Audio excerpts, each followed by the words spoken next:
got some things I need to do.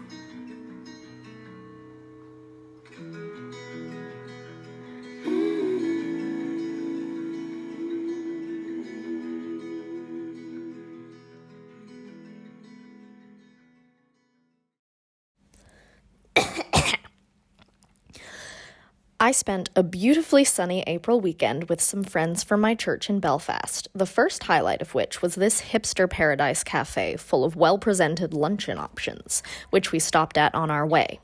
We also took a spontaneous detour to the Ulster American Folk Park, similar to the Ulster Folk Museum featured in vids of yore, but in this one you get on a ship full of mannequins in period costume and exit the other side into the New World, styled with several acres of log cabins which were actually transported board by board from the US and rebuilt here for posterity.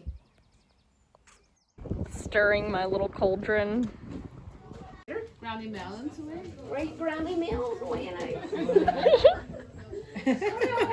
He would have blended his own tea and made, different blends of tea. So they probably used these smaller than. What do they do? Well, they fight on the American side in the war. Daniel gets a farm in Virginia. Hugh joins the Cumberland expedition, who were mapping Tennessee.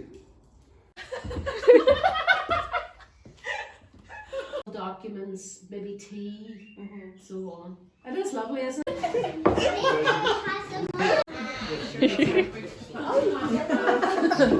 We arrived at our Airbnb and took the 2-minute walk down to the beach where we saw this fascinating phenomenon of two currents, going completely different directions, colliding at a right angle.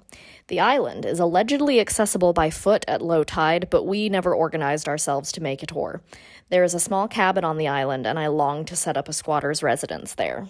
We dined that night on a delicious curry Hannah had made, and in the morning imbibed various amuse-bouche for our breakfast. Where are you going? My eyebrows, thank you, Shane. There they go.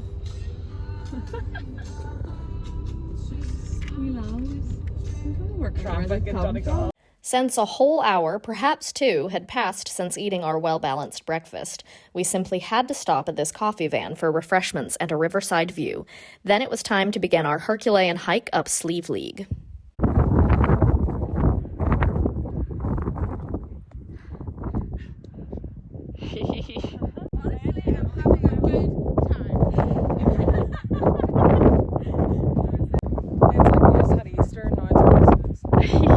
There they go, off to find the Christ child.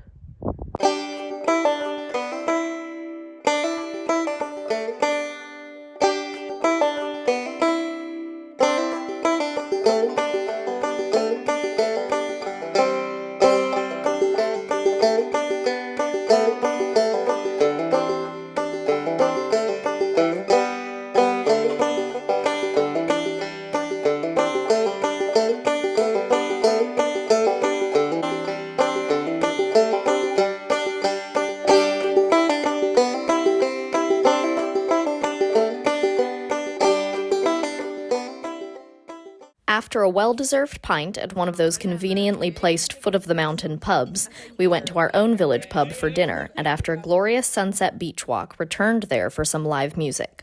The whole atmosphere was very much giving P.S. I Love You vibes, which, as a basic American girl in Ireland, I am always seeking.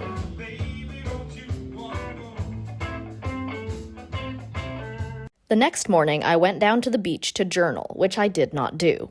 I also did not join Heidi and Hannah for a dip in the sea, but they only made it in up to their knees before succumbing to agony, so look who made good choices from the get-go. There they go into the sea. The opulence. After breakfast al fresco, we headed for home, but took one last stop at a mystical, secluded beach, perhaps one of the most beautiful sights I've ever beheld. We discovered a hidden cove a little further on, which could only be accessed by sprinting frantically along the rocky coast in the brief moments when the waves pulled back far enough that we could avoid freezing cold splashes. We checked out the secret cove, feeling very piratical, then returned to the main beach for a picnic to finish off our enchanted weekend.